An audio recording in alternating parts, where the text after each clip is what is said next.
It's May 17th, 2015, and we want to know, does Apocalypse only trust Energizer to keep its terrifying death weapons running? Is Supergirl Matrix not listing all of the important details on her protoplasmmingle.com dating profile? It's all coming up now. It's Convergence Week 6 at DCR. This day, we rescue a world from mysticism and tyranny, and usher in a future brighter than anything we can imagine.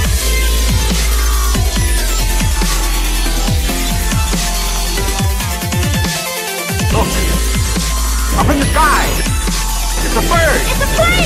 It's Distress Citizens Radio.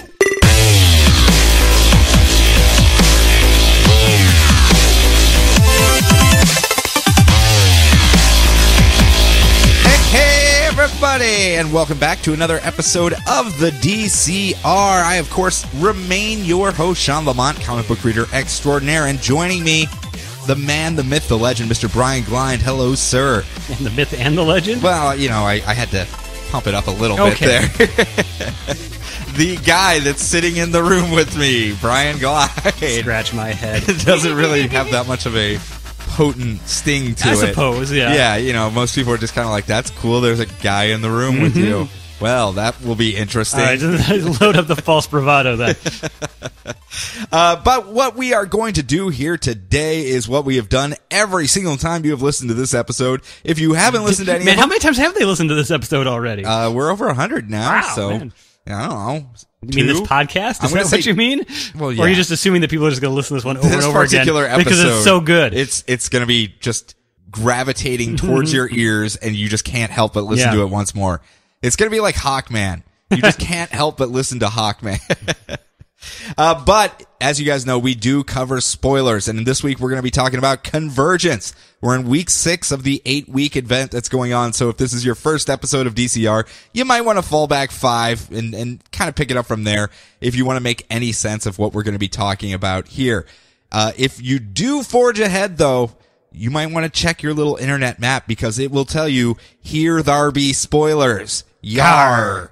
Yar. So you guys know we're going to talk about plot beats, character development, storylines, etc. Are you forgetting how to say it now, I too? had a momentary phone. No, it's been a running joke for the last 4 that I've been mixing it up on purpose to see if anyone called me on it. You haven't said a word. You just stared at me the entire time. Like I said, I phase out until I hear certain words. But if you guys do not want your book spoiled, do not listen ahead to this particular episode. Yar. We are going to skip over some questions this week because we do have a decent amount of stuff to talk about. So let us forge onward. We're forging. We're not fjording. No. But we're forging ahead into this week's books.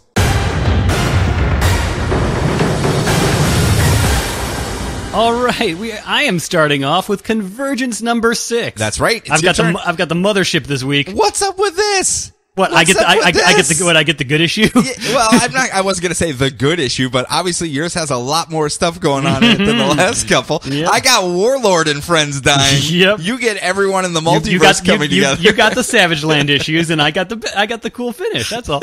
All right. So for the first time in Convergence, we check in with our universe, the characters that we care about. I care about. Hey guys. I know you like Earth 2 and everything, but I'm a big fan of Warlord. Yeah. So it's like his fondness for Triceratops eye. Yeah, that's all it is. All right. So the Justice League, Batman, Cyborg, and Wonder Woman are talking with the Justice League United. Oh, hey, guys. They're the Space Justice League. They're doing stuff out in space, being important. The Legion of Superheroes just running around like crazy? No, thank goodness they're not there. Yeah.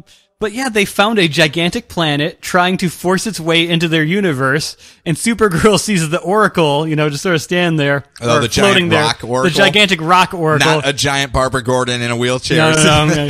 So just kind of stand there watching it, and she goes, crap, that's never good. That's never good. Does anyone know who this guy is? Yeah, I know him. He shows up when planets die. He just sort of watches things. It's never good. We came up with this idea all on our own. No one else has ever thought of a giant space character that just watches when important things happen. Yeah, but I love the fact that it's like you can tell it's very important because everyone's sort of I suppose everyone is kind of converging at the same time. Yeah, man. I love how you had the realization and tried to words I normally use no longer have any use anymore. So many meanings. But yeah, Superman's there. This tells us what time it's happening because the Red Lanterns are there too. Yeah, so not just the Red Lantern. We see Zelia Zox. Yes. Yeah, hanging out. Just this should have been enough for you to make this entire event worthwhile. Oh, you exactly. just saw him once more like, one more time. There you are, buddy. But I also like the fact Supergirl, she's there at the Justice League United, but she also calls in her other friends. That's great. I love that. I thought that was pretty good too. I really thought Zilius was going to get more of a role because domes are just half of spheres. I know. And I thought it was really he's going to be like, he's not going to do any fighting. It's just like, I'm sorry, this Telos guy's really got the right idea. He's halfway there. He really knows how to work it. We just this guy knows how to party. We just have to get him to the other side, and then we're solid. Maybe Telos will save Zilius before he blows up. Then Telos will be our best friend ever. Matter of fact, Telos and Zelia Zox know how to party. I have a whole webpage that Telos could visit and just start yoinking some people out and just bring them back for us. Midget with a chain gun could be right out there right now. Yeah. Although Old West Earth did get destroyed, so that would be the most likely place he would live. Yes. Also, the Threshold characters, just because, hey, we're in space too. Hey, guys. That weird Green Lantern and Captain K-Rot. Hey, guys. Just so Captain Carrot can show up and look at him and shake his head like, nope, sorry, that didn't work. And Blue Beetle. Hey, Blue Beetle. Hey. And a guy that might be Adam 1, or it might be, which would go against continuity a little bit, but I don't care. I'd just be happy to see him. Yeah. Or it might be just one of the many Space Han Solos from Threshold. I'm not sure. You always beat on that book. It had a lot of good ideas, but it also had a lot of Han Solos. There's no way around it. Didn't understand the concept of solo. Nope. So, and also as all of our, Earth Zero heroes are watching this, all the other, various important people are watching this as well. It's like, the Guardians notice what's happening. Nix Wotan, the Super Judge, shows up in I thought that was kind of cool. He shows up in a non-Grant Morrison comic. I'm just like, hey, look at this. I was trying to place this whole thing, and that was what really threw me off, though, because I was like, okay, Guy and the Red Lanterns are still around, but the old Guardians are around still, too, because they died, and that's when Guy went to the Reds, and I was like, whatever. There's a bunch of time weird stuff going on here, so I'll just. You didn't see the one took off his goggles for the time being. Yeah, that's all it was. Yeah. And Darkseid notices, and he doesn't care because he's Darkseid. Yeah. Like, I've got a war to worry about. Don't forget about this. Is nothing. Fetch me my chair so I can look menacing. I'm gonna sit out here in space amongst floaty rocks. Shoot me from a low angle, and we'll be good. Get my giant chin here. Look, it's very menacing. Darkseid's more of a forehead than a chin. Thank you very much. I know what you're doing. But back to the Earth 2 heroes. Skartaris has fallen. No, Skartaris, we loved you so much. Earth 2 Flash has saved Earth 2 Dick Grayson, and he wants to know what happened and what's going on. But all Earth 2 Dick Grayson can think about is Telos. Yes, just dreamily thinking of Telos. Yes, he covered him with liquid metal and gave him a bat symbol, so this is very important. Well, technically, Batman gave him the bat symbol, but, guess. Hey. Yeah. That's the jumpsuit that Batman gave him when they went to the Batcave. Oh, yeah, he did give him that, didn't he? Yeah. I forgot that has nothing to do with the liquid metal. He was covered with that fixed his spine or whatever. I know Telos gave you Zelia Zox back, but you can't give every good thing over to him now. I know. So they come across the Titans fighting Lord Havoc and the Extremists, and Dick Grayson tries to determine who the good guys are, sees Dr. Diehard threaten Donna Troy, and decides that's the bad guy, and then meekly throws his single solitary batarang at his forehead, and just kind of plinks off and goes, plink.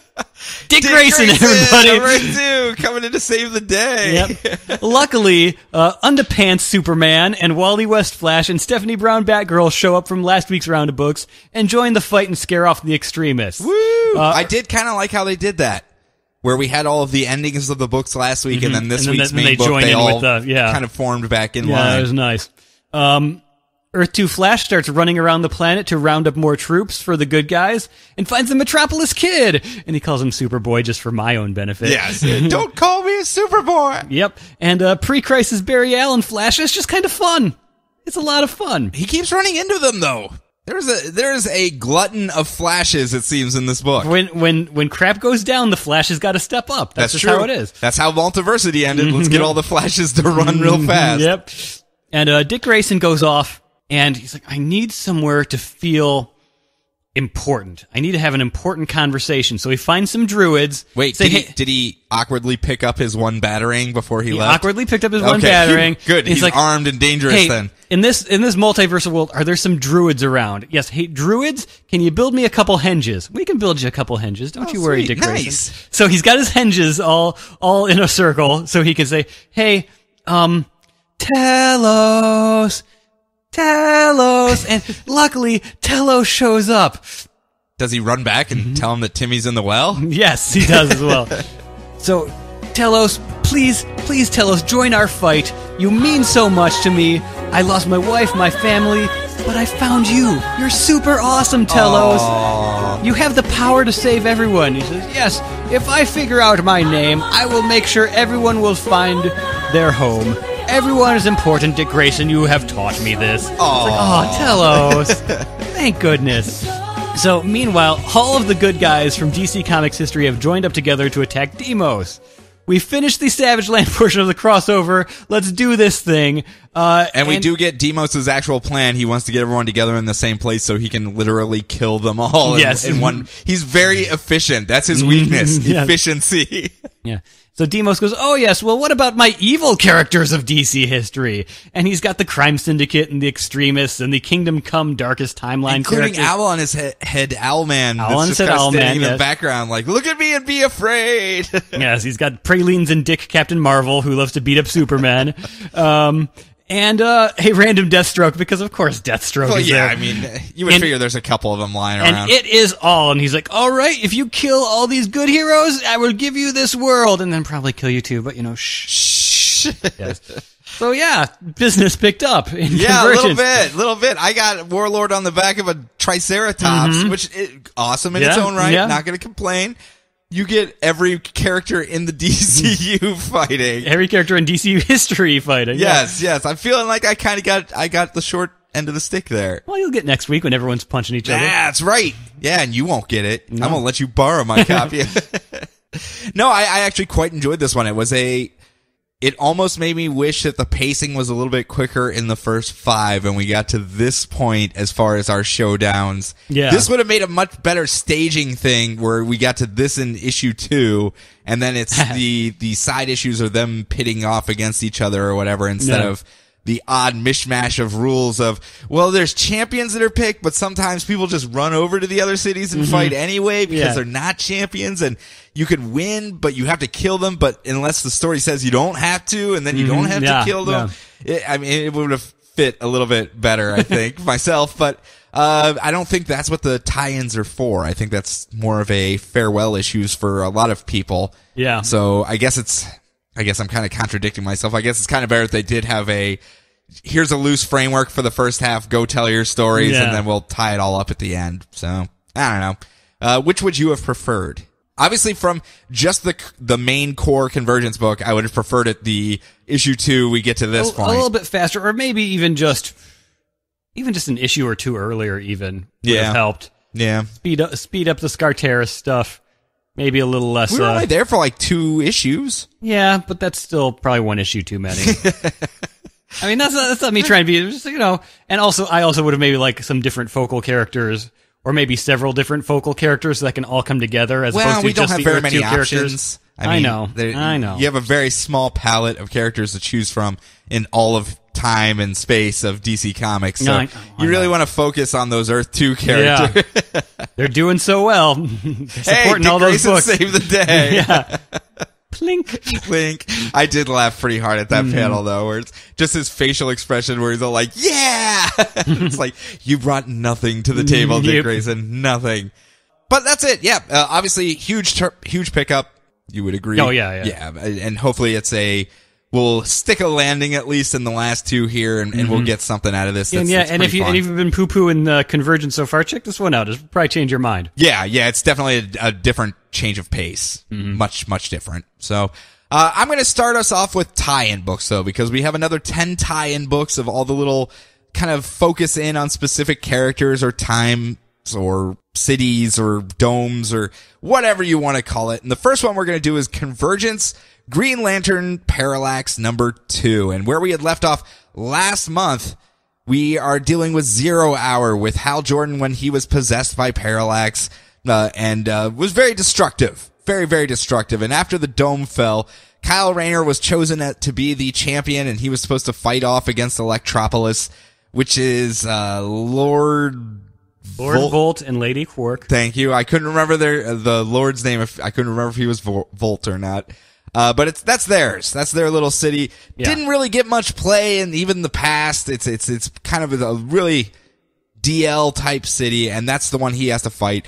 But when they rolled up with their electric tanks and actually shot Kyle Rayner with them, and it disrupted his willpower for just a second, his concentration, he fell from the sky, and Parallax decided he was going to stomp the living, loving crap out of this Electropolis city. So he was flying on over there, and it's a war on two fronts now, with Kyle trying to strike a deal with Princess Fern back in Metropolis, saying, hey, yo, that guy that just left and went over to your city, you don't want him there, so if you don't attack my city, I'll go wrangle him up, and we'll all live happily ever after this. And she agrees to it kind of tentatively, and he flies off to take care of it. Where Hal Jordan / Parallax is Lord Volt, Lady Quark, Princess Fern. Princess Fern. She has plant powers, because electricity and plants, they go together. Yeah. Really do. Those electric plants. Everyone loves them. Hal Jordan is wrecking the crap out of Electropolis, just demolishing the city. And that's when the council kind of cheat, and when Lady Fern calls in and says, hey, what am I supposed to be doing here? He said not to attack the city. How are things going back there?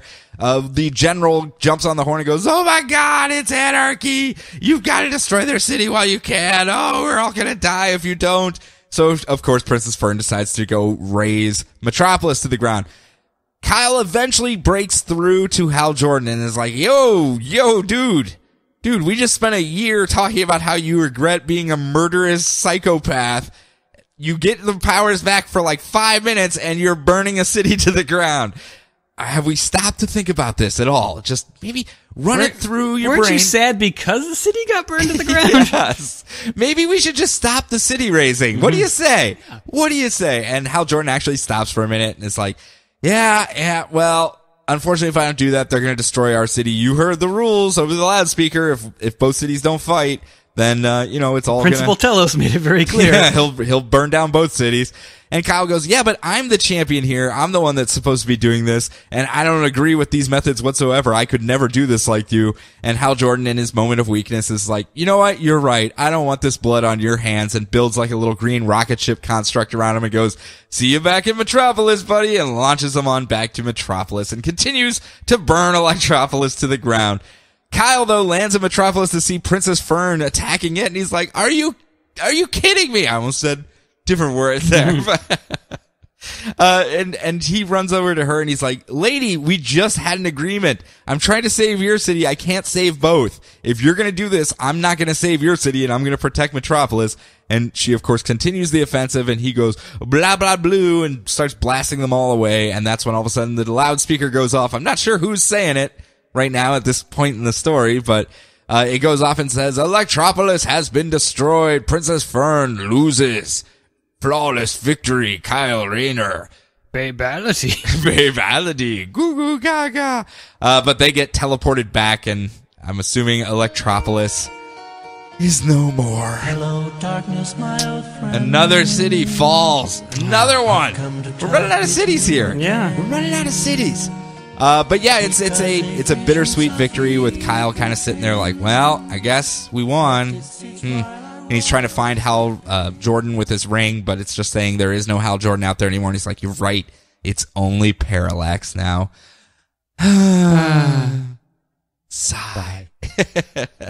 It was cute. I kind of enjoyed it. I don't get any of the Parallax stuff. I want to read that stuff, but the trades are out of print and they're way too expensive right now.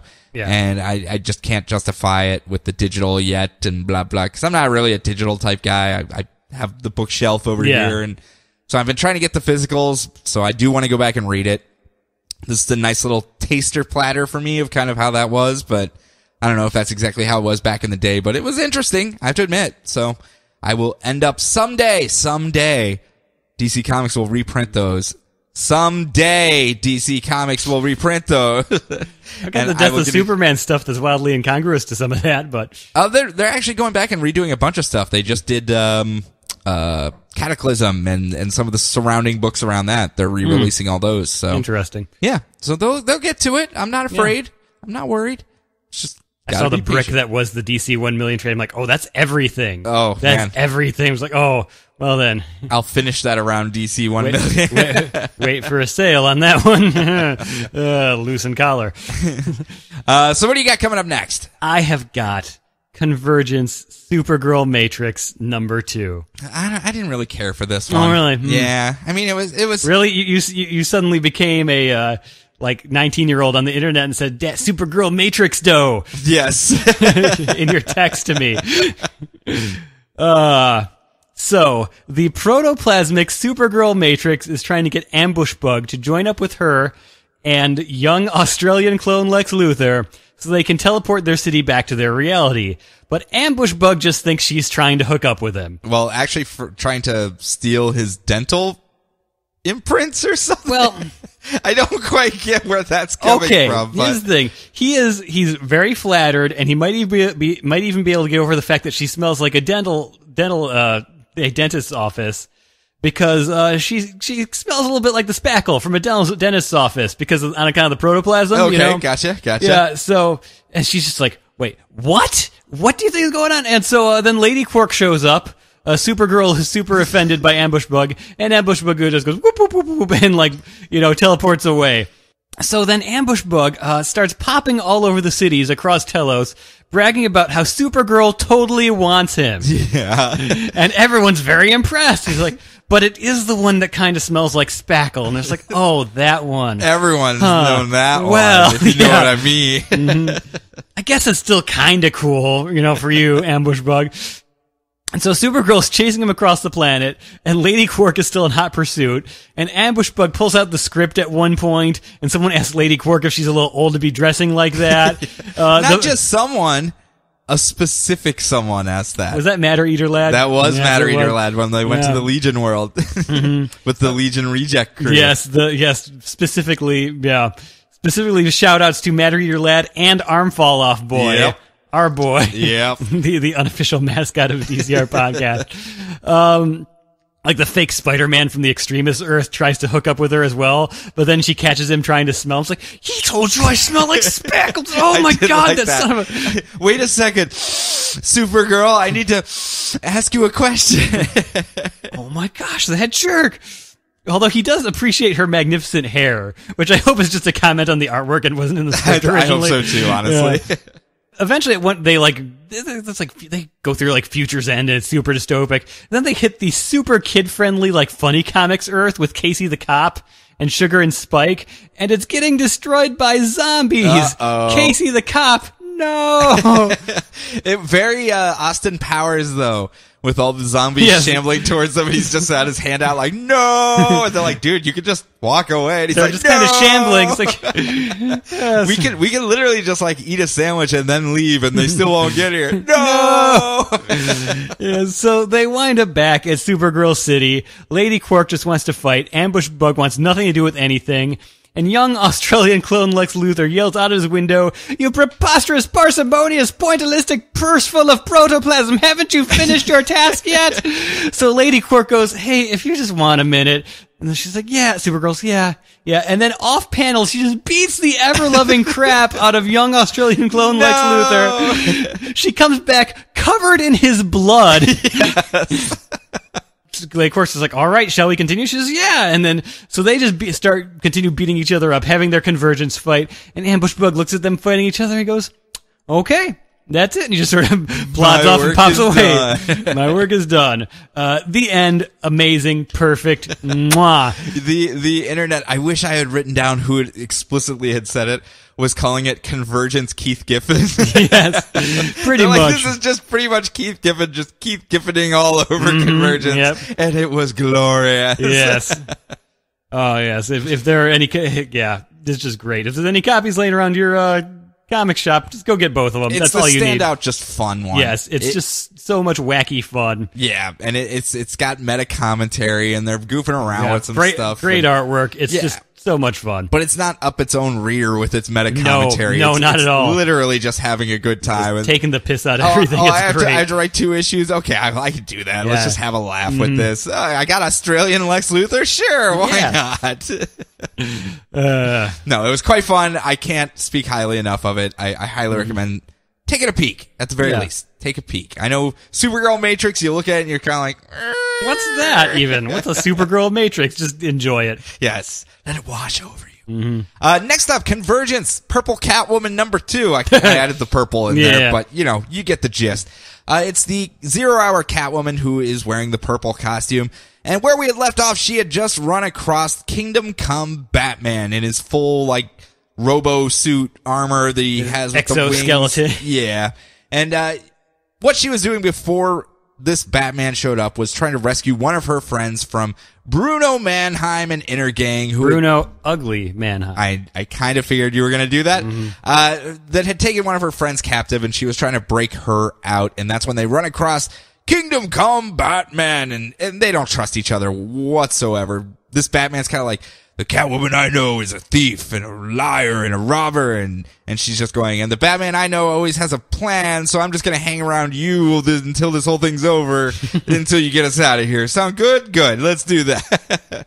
And Inner Gang keeps showing up and shooting at them, and because these two are working together, the rules explicitly stated, Principal Telos said, if the cities don't fight, both cities will be burned down, and Bruno Mannheim is gonna make sure Catwoman wins. I know I was just shooting at you, but now we need you to win. So he rips off his shirt, and he's wearing this apocalyptic power armor underneath his smart business suit. It's very easy like that. Yeah. We do know he was dealing in apocalyptic weapons. That's kind of his thing. That's what he does. But they end up fighting each other, blah, until he rips off the chest plate of Batman, and he's about to murder him. And that's when Catwoman kind of looks at the suit and goes, oh, well, there's a giant freaking battery pack on his back. I wonder if I just go plink and unplug it. And she just kind of kicks the battery off the back, and all of a sudden Bruno Mannheim's just a regular dude, and they beat him up and knock him down. I was like, well, that's not a very good design whatsoever. Come on, guys, you're supposed to be better than this. But the citizens of Suicide Slum also believe that this Batman must die. Remember, Catwoman was protecting all of these homeless people and defending them from the weird people that were showing up and trying to kill them and steal all their stuff to survive underneath the dome. Well, they all step out from the shadows and pull guns on Batman, and they're going to shoot him, and Catwoman's trying to talk him down like, no, we can get past this. Both cities will not be destroyed only by working together. Are we going to defeat this whole thing? And that's when that earthquake, you know how we've been getting those earthquakes all the time?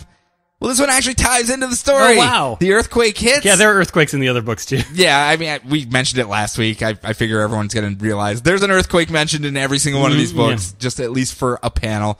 In this one, the earthquake goes off, and it makes one of the guys stumble, and the gun goes off, and it's about to shoot Batman, and that's when Catwoman does the slow motion,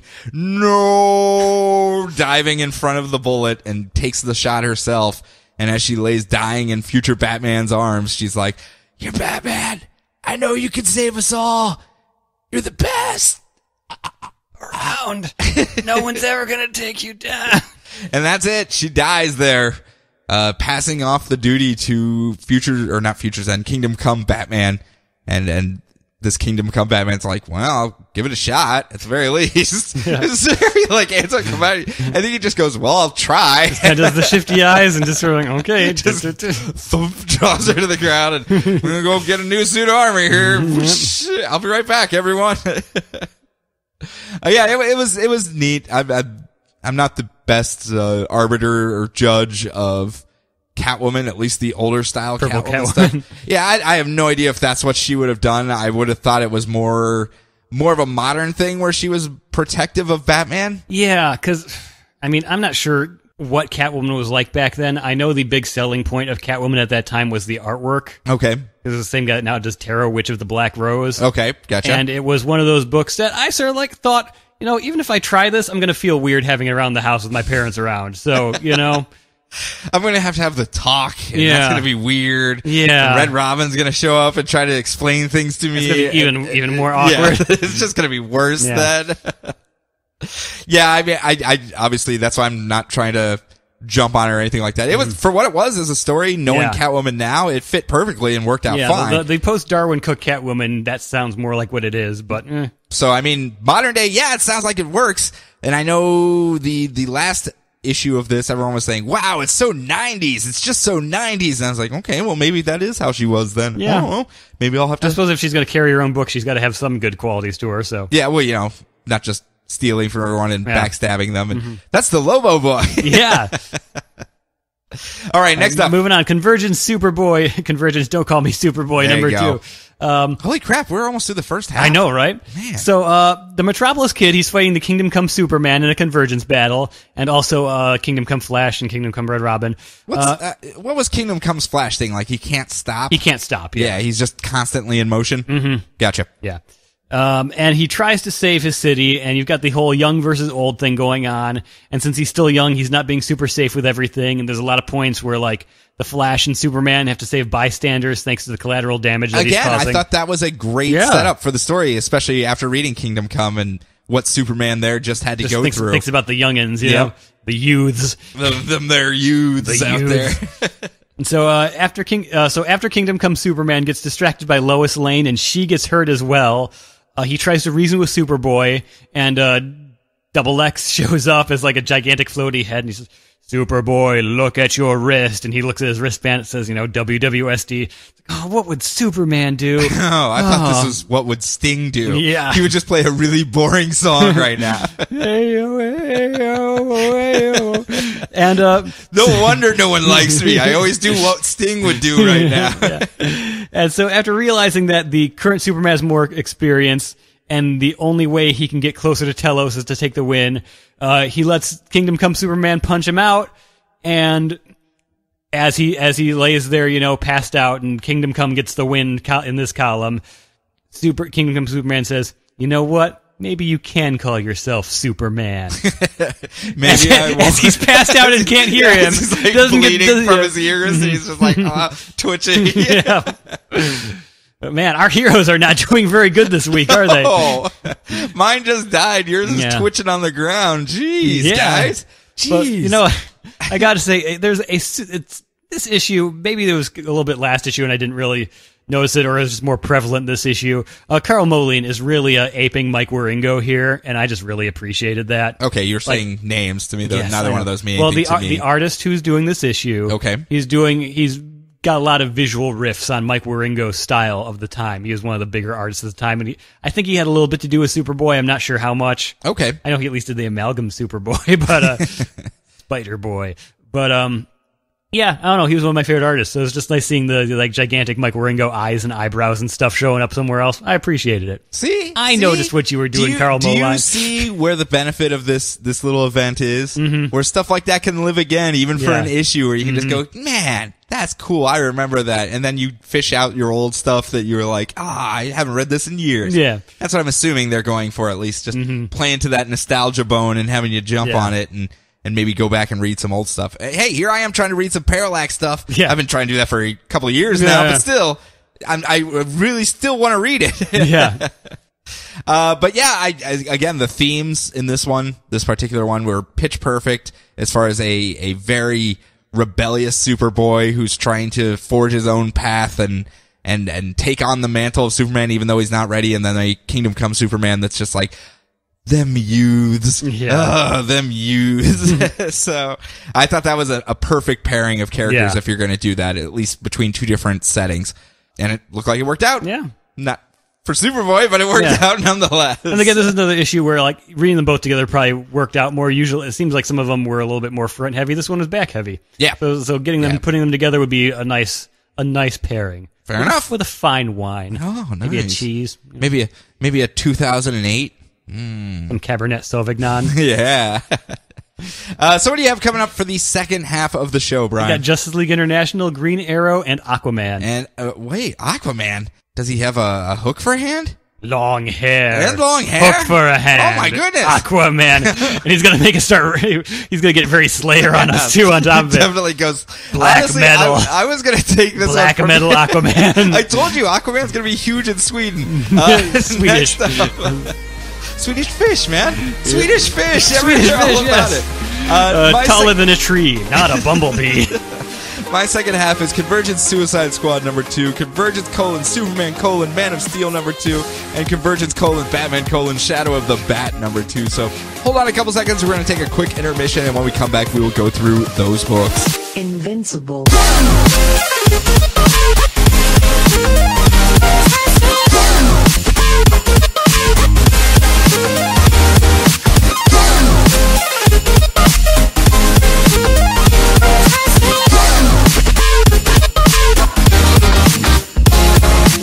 Have returned. Oh, hey, Telos. How's it going, buddy? Well, hello there, Sean. I feel like we're walking on some eggshells here. Yes, you left me in a rather uncomfortable position last week. Didn't mean to offend. It was. Just I take my name very seriously, you and don't you even just know your name. Again, why do you have to keep digging up old wounds there, Sean? Sorry, Jonathan. Sorry. Well, so anyway.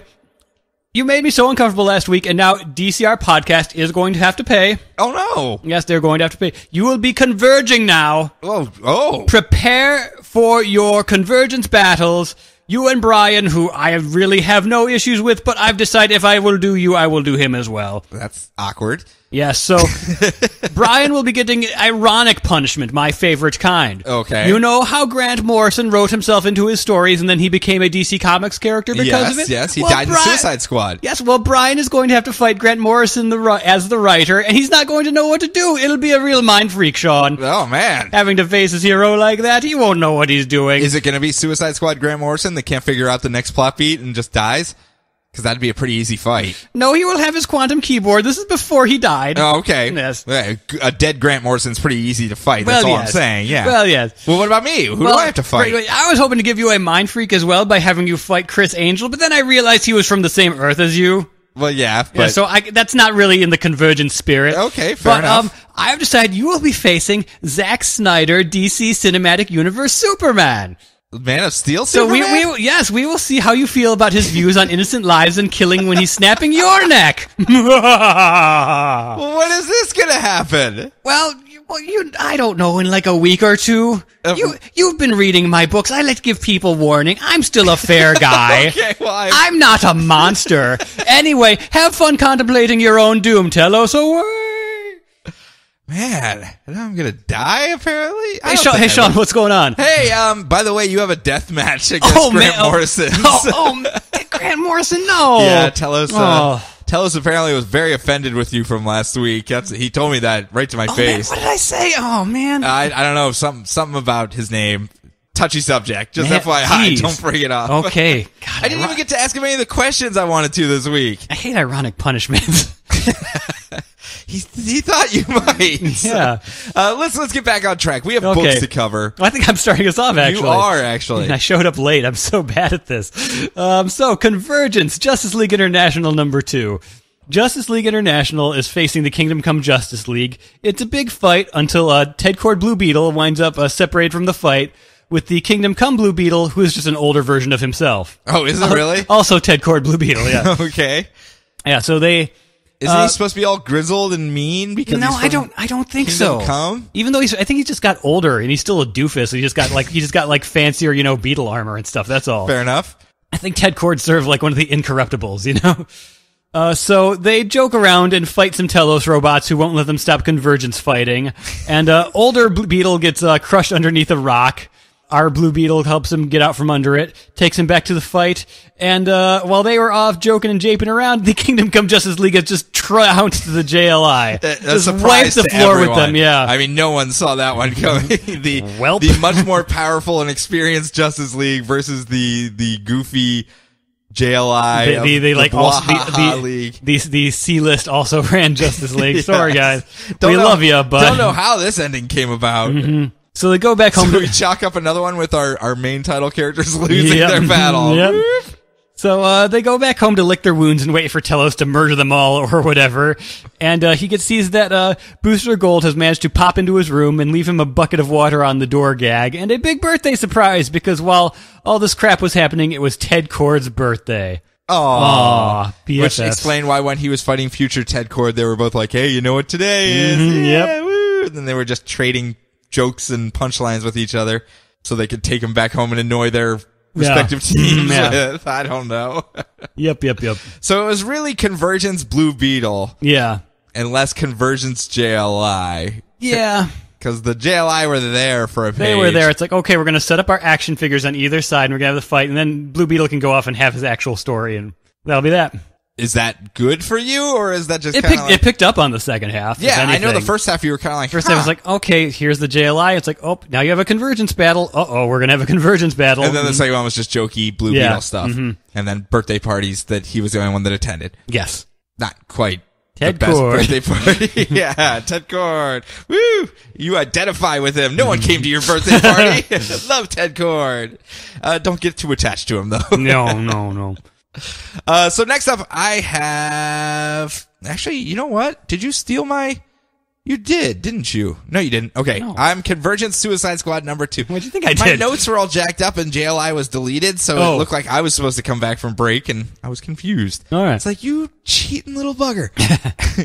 Convergence Suicide Squad number 2. We had talked about this last month, where it was Amanda Waller, the original Wall, like the one from the animated series, the one that everyone knows before she became very streamlined in the New 52. Yes, that's one way to put it. Did you like that one? I thought that was a good way of just dancing around it myself. Tasteful. Yeah, Tasteful. very much so. She has put together a crew of people to go attack the Kingdom Come Dome City because Green Lantern of Kingdom Come, I keep thinking Future's End, has built this giant Nooooooo space station above their city to destroy anyone that would approach it. They're like, we should probably take that down, or obviously these guys are gonna win. So she's brought in people like Deadshot, Deathstroke, Black Manta, Cyborg Superman, Captain Boomerang. I mean, it's a mix between some heavy hitters like Bane and Cyborg Superman and some of the regulars that are known from this time frame. Punch and Julie, maybe? Yeah, sure. Why not? They're all there. There is a scene right at the beginning that I was like, hey, Beth, you're here too, because they're going, hey, it's Death Guy versus Dead Dude. I can never tell them apart. Who has the scariest name? Woo! Which to this day, she has yet to get their names right. Mm-hmm. Yet. But we do find out what Kingdom Come Lex Luthor's ring was. If you remember, they got in contact with Lex Luthor over there and convinced him to betray that city, because if he can't rule it, then no one will. He'll burn it to the ground. The yellow ring is Sinestro's ring. It's a yellow lantern ring, because the only way they're going to get past the defenses of the Green Lantern of that era or that thing is the color yellow, because he still has the weakness to yellow, and they're just like, okay, well, let's just make a yellow ship with this, and they just fly right on it. Pretty easy peasy. Not really the dangerous, like, oh, we're gonna lose horribly, when all they have to do is just paint their stuff yellow, and we win, yay! So bucket of Krylon, and we're through. Yeah, they get inside, and there's a big old war. It's the Suicide Squad versus a bunch of the Kingdom Come characters, until finally Cyborg Superman uses the melee to overload his little bomb thing that they have on his head, and he goes all raw and starts beating everyone else up, and he's gonna kill everybody. And Star Sapphire destroys herself and him by exploding herself and her energy, and they both fall unconscious. Pretty much everyone's down except for a couple people, and that's the Green Lantern of Kingdom Come, the Amanda Waller of this 0 Hour era, as well as Captain Boomerang and a couple other people. And Waller's about to take the shot on Green Lantern, and that's when Captain Boomerang goes all, woohoo! Now it's my turn to backstab everyone and murder them all. You know I'm bald here? It's because I have cancer. Got it from one of your missions, Amanda Waller. I just decided I would come along for this ride so I could make sure that anyone that was responsible for this dies along with me. I'm going out on my terms. And he starts shooting all over the place. He's like, woo! Just abandons the boomerangs, really. Just starts picking up guns and shooting everyone. Mm-hmm. He's like, I got cancer. I can do what I want right now. No one's going to judge me at this point in my life. I can do this. And that's when the earthquake goes off again, distracting him for just long enough for Amanda Waller to An pull earthquake out. on the spaceship, or are they not on the spaceship anymore? Well, no, it's like rooted into the ground. It's, okay. It's like a tower with a giant thing I see. sticking Okay. out of it. So it is like stuck to the ground. And it distracts Captain Boomerang long enough for Amanda Waller to pull out a suicide vest of bombs and detonate the entire thing. And it ends with an email being delivered right then. Ironically enough, because of the time frame of when this is happening, it's a "you've got mail" comes up, and I was like, okay, well, that's kind of cute that they did that. It is an email to Oracle, who just it says that Amanda Waller, while she was always doing things for the greater good, she has so much blood on her hands, and that's why she volunteered for this mission. She was going to make sure it was going to get done, and it was time for her to actually get her own hands dirty instead of forcing other people to do it for her. And so they end up building a statue in respect to all of the Suicide Squad and putting it in the middle of the park there in Metropolis. And they're like, yeah, the Suicide Squad, they were great people that just had the best mission in mind. And they all turned on each other and shot each other in the face. But, those are details. And really, who needs details when you're iconicizing people and making them bigger than they were? What does the memorial look like? Is it just like a fountain, or is it like a statue of all of them? It's like a statue of all of them, like climbing over one another. It's like a spread of everyone jumping out, and it's just everyone on top of one another, so to speak. It's like a suicide pyramid, really.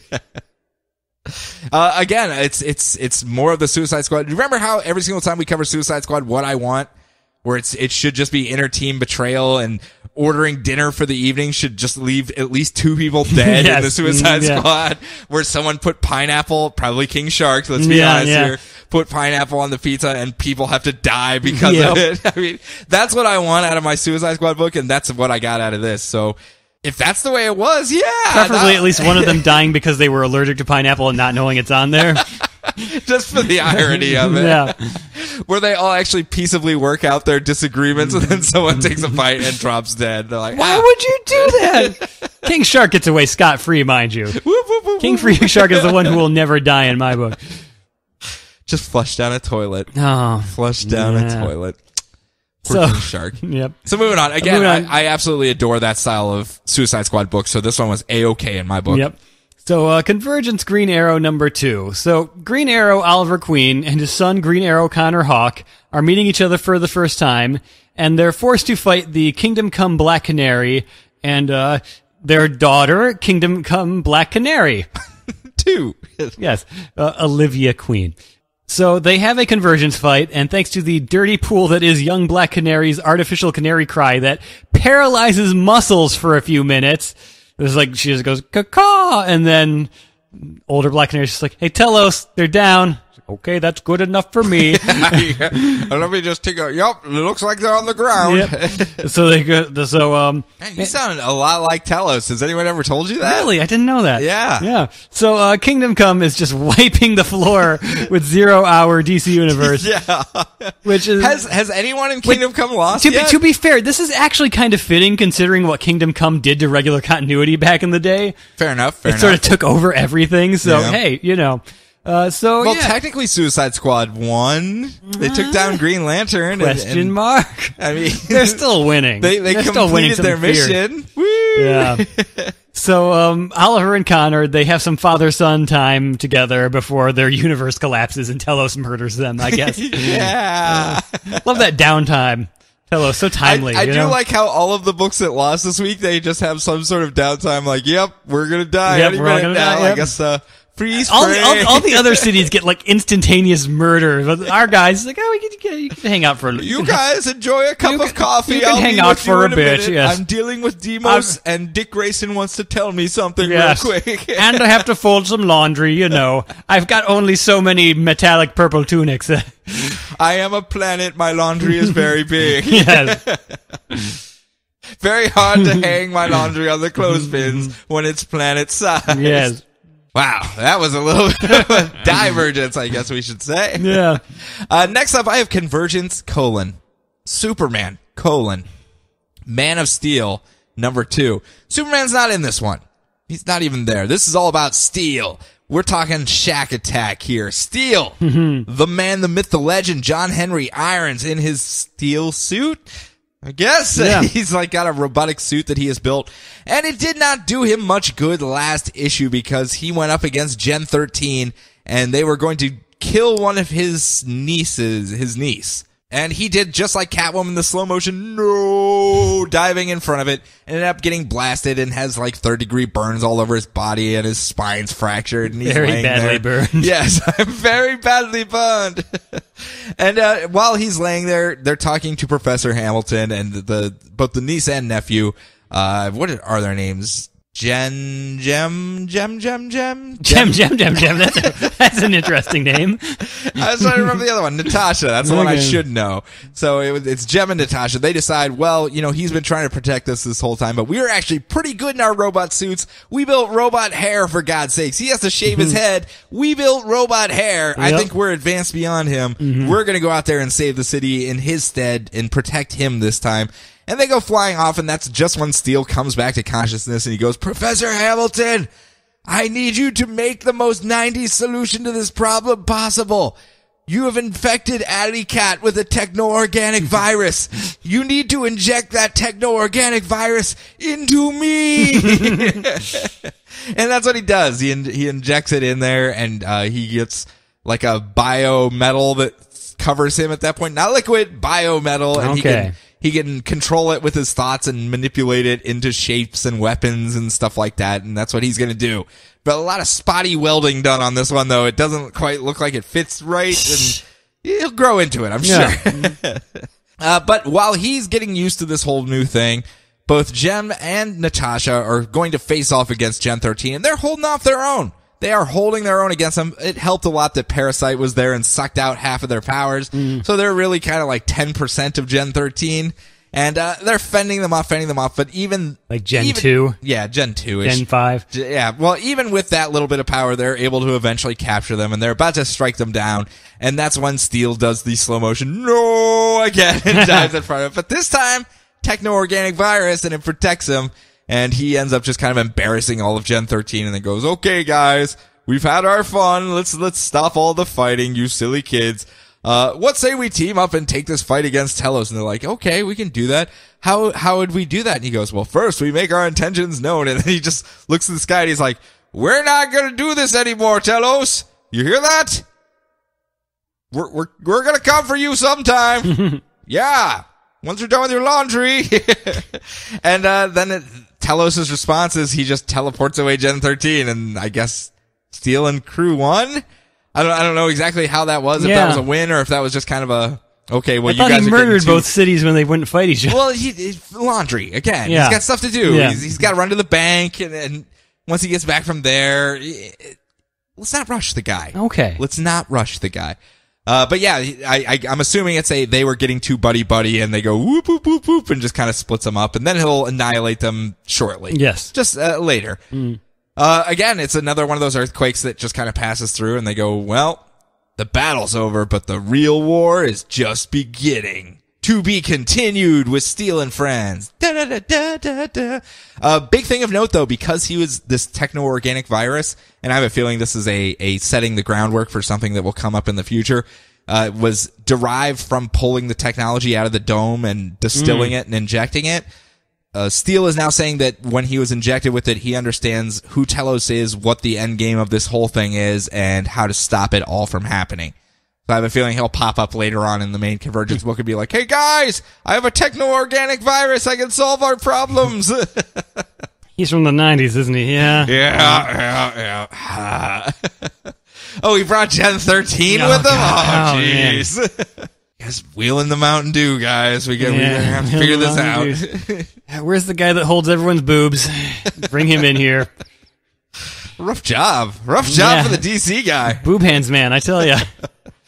Got a lot of work in the 90s, not so much these days. Not so much in the present, not so much. Next up, what you got? All right, your last book. Convergence Aquaman number 2. Swedish fish.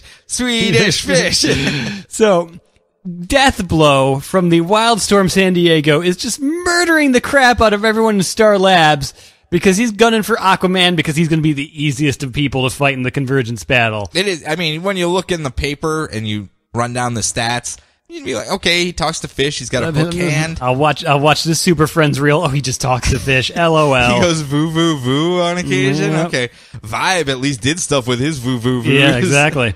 So Aquaman's got to try to stop him. We learn a bunch about Deathblow, like how he can't die. So, haha, you're screwed, Aquaman. I don't care how hydrated you are from swimming around in an aquarium. You can't beat me. Face.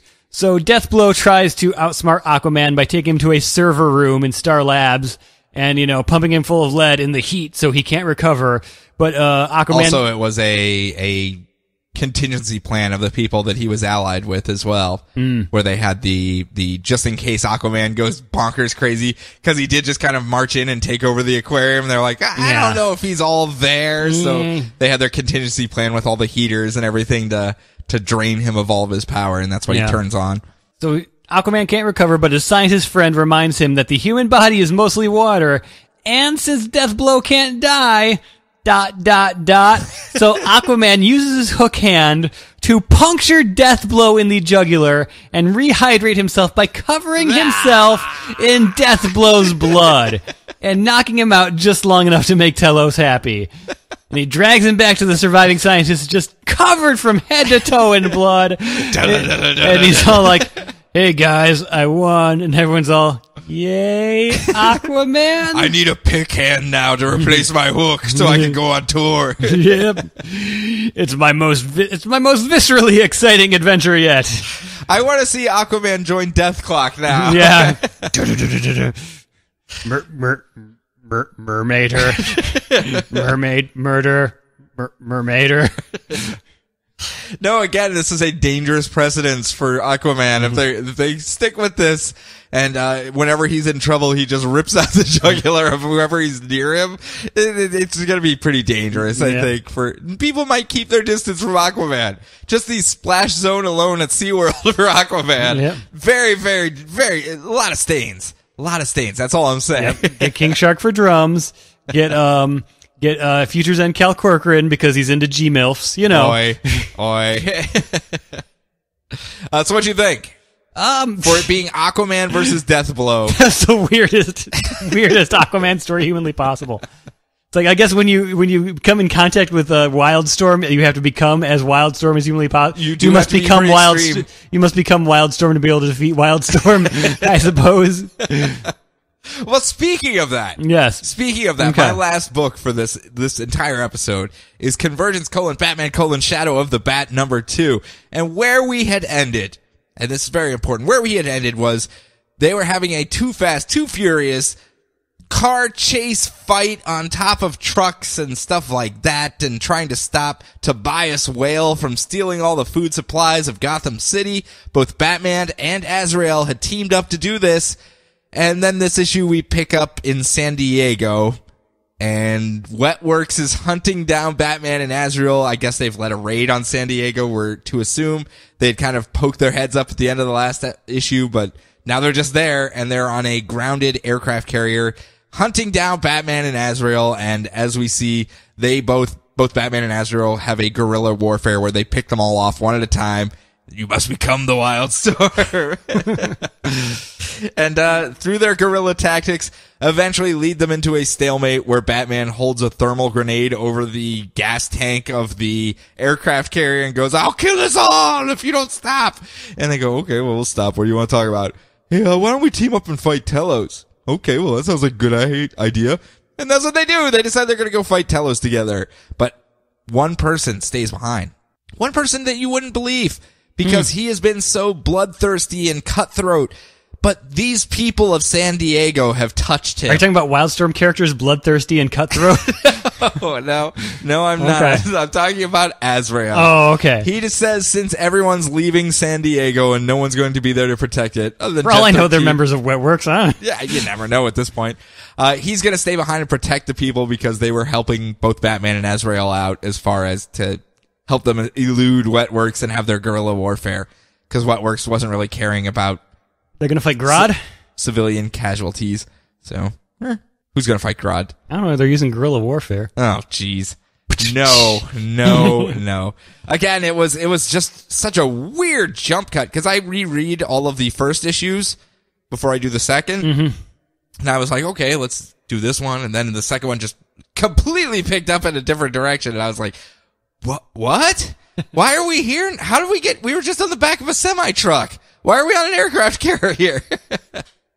So that threw me off. Once I got past that, I was like, okay, I guess if this is your thing, it's Wildstormy. It's very Wildstormy, and Batman and Azrael are stuck in it. So that's all I'll say. Not my cup of tea, really, but, hey, que sera. They all shouldn't be, as we always say. But that's it. That's all of our books for Convergence Week 6. That's all of them. We only got 2 more weeks of this to go. Weird. I know. Kind of flew by, to be honest. These are kind of our vacation months here. This month a little bit less so since we're doing the secondary episodes. 2 episodes a week now. But as a reminder, go out there and buy these books. Don't support stuff just to support it. But if any of this stuff sounded interesting to you and it's something that pricks that little nostalgia muscle of yours and you go, oh, hey, I remember that. That's pretty cool. Go check it out. Give it a peek at the very least. As I said, worst case scenario, it's going to remind you of something that you do absolutely adore, and maybe you will fall back on that and remember exactly why it means so much to you. And what's wrong with that? Yeah. What's wrong with that?